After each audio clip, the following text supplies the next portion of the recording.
Assalamualaikum warahmatullahi wabarakatuh. Halo, saya Rian Minati Nufus dengan NIM 857248279, Prodi PGSD, mahasiswa Universitas Terbuka. Di video ini, saya mau mengajak teman-teman mengenal lebih dekat tentang anak dengan hambatan pendengaran. Ini adalah hasil observasi yang saya lakukan untuk mata kuliah penanganan anak berkebutuhan khusus. Kita akan bahas gimana sih cara mereka berkomunikasi, apa saja hambatan yang mereka hadapi, dan bagaimana kita sebagai guru, teman bisa membantu mereka belajar dengan optimal. Langsung aja kita tonton video ini sampai habis.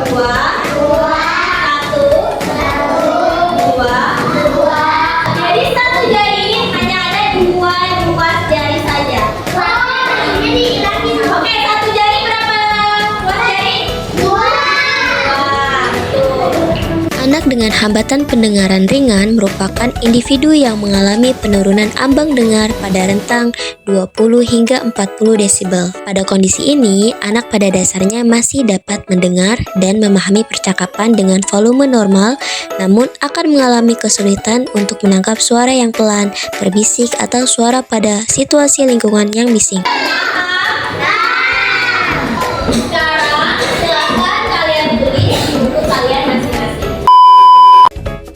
Dampak dari kondisi tersebut terhadap proses pembelajaran meliputi potensi ketertinggalan dalam memahami materi yang disampaikan secara verbal, serta hambatan dalam interaksi sosial dengan teman sebaya karena kesulitan menangkap percakapan dalam kelompok.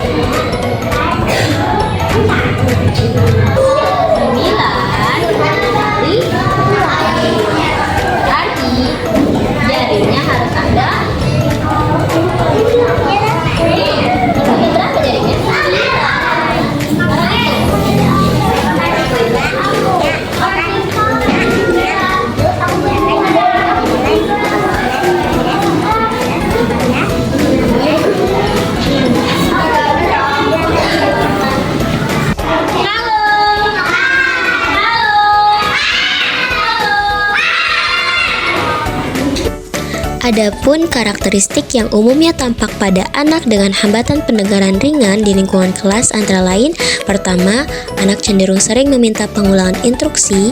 Kedua, anak mengalami kesulitan untuk mengikuti penjelasan apabila guru tidak menghadap ke arahnya. Ketiga, terdapat artikulasi yang kurang jelas pada konsonan berfrekuensi tinggi seperti huruf S, F, T, dan K. Dan setelah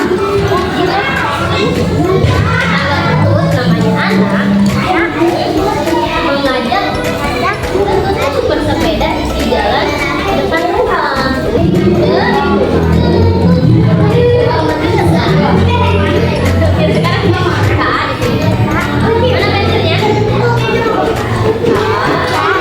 Tadi ayahnya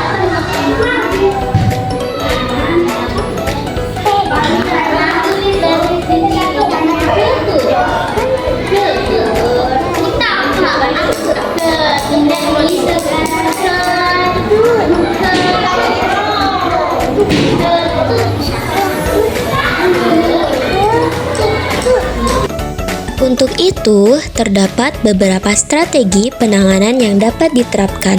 Di antaranya, menempatkan peserta didik pada posisi duduk di baris terdepan, memastikan guru berbicara dengan artikulasi yang jelas dan selalu berhadapan dengan anak, meminimalisasi kebisingan di dalam kelas, serta memaksimalkan penggunaan media visual sebagai pendukung penjelasan. Selain observasi di lingkungan sekolah, penting pula bagi kita untuk memahami aspek kesukaan dan kegiatan anak di rumah. Hal ini bertujuan untuk melihat potensi minat serta pola perilaku anak secara menyeluruh.